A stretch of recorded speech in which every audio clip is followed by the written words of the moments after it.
Hello guys, welcome back to my channel. আশা করি তোমরা ভালো আছো, আমিও খুব ভালো আছি। তো আজকে হচ্ছে 2রা বৈশাখ। পয়লা বৈশাখে মায়ের অসুখ ষষ্ঠী থাকার কারণে আমরা বাইরে কোথাও যেতেও পারিনি, ঘুরতেও যাওয়াও হয়নি, কিছুই হয়নি। তো সেই জন্য আমরা ডিসাইড করেছিলাম তারপরের দিন দুপুরবেলা আমরা একটু খেতে যাব। তো সকাল সকাল মা বসিয়ে দিয়েছিল সবজি ভাত, বিভিন্ন রকমের সবজির সমাহার ছিল। আমাদের গাছের কিছু সবজিও ছিল, কিছু পাতাও ছিল। আর বেগুনি কালারের যে বাঁধাকপিটা হয় সেই বাঁধাকপির পাতাও আমি নিয়ে এসেছিলাম। আর তার সাথে সাথে ছিল একটা স্পেশাল জিনিস, সেটা হচ্ছে আমাদের গাছের কাঁঠাল, যেটাকে মা কেটে সেদ্ধ দিয়েছিল। তো আমরা রেডি হয়ে দেখো ফাইনালি বেরিয়ে পড়েছি রেস্টুরেন্টে যাওয়ার উদ্দেশ্যে। তো আমরা ডিসাইড করেছিলাম একটু বাঙালিয়ানা কিছু খাবার দাবার খাবো, যেহেতু বৈশাখ মাস সেই জন্যই। তো যেহেতু বৈশাখের শুরু, সেই জন্য আমাদের মধ্যেকার যে বাঙালিয়ানা সেটা আরও বেশি করে ফুটে উঠবে এই সময়।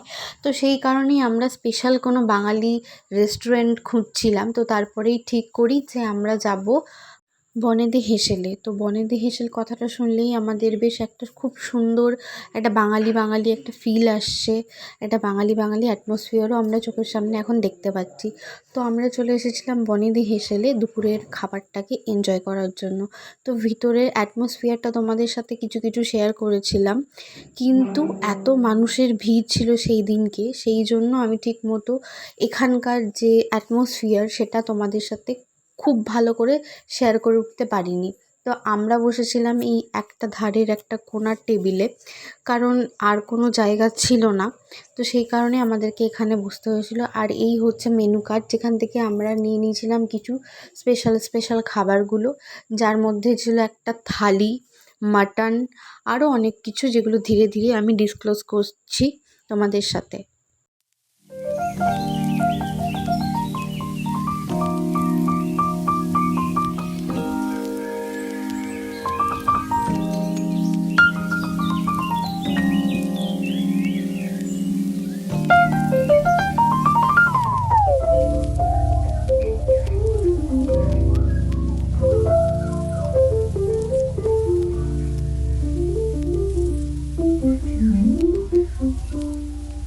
তো আমার থালাতে ছিল আলুর দম, শাক ভাজা, দই, পোলাও, এদিকে সাদা ভাত, চাটনি, আর এখানে দু রকমের পাঁপড় ভাজা ছিল। একটা ঝুরো ঝুরো আলুর যে পাঁপড় হয় সেই পাঁপড়, আর এমনি নর্মাল পাঁপড়। এধারে ছিল লুচি, শুক্তো, আর ছিল আলু পোস্ত, যেটা আমার প্রচণ্ডই প্রিয়, আর ছিল ডাল। আর আমরা নিয়েছিলাম 3 প্লেট মাটন।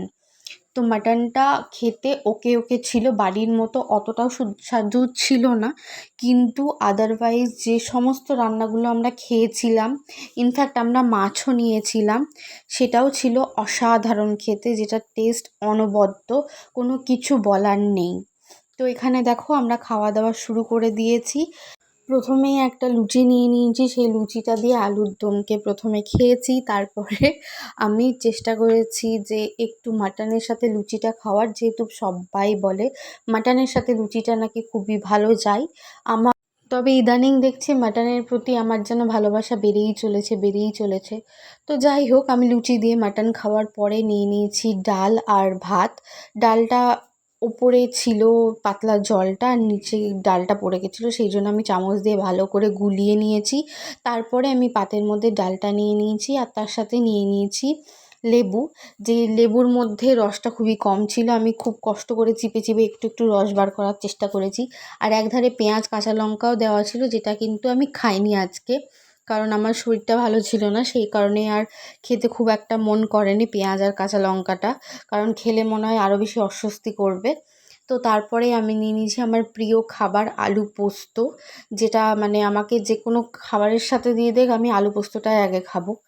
তো তোমাদের এই ভিডিওগুলো কেমন লাগছে আমাকে কিন্তু অবশ্যই জানিও, আর আমার চ্যানেলটাকে সাবস্ক্রাইব করতে একদম ভুলো না, আর শেষ অবধি আমার ভিডিওটা কিন্তু অবশ্যই দেখো।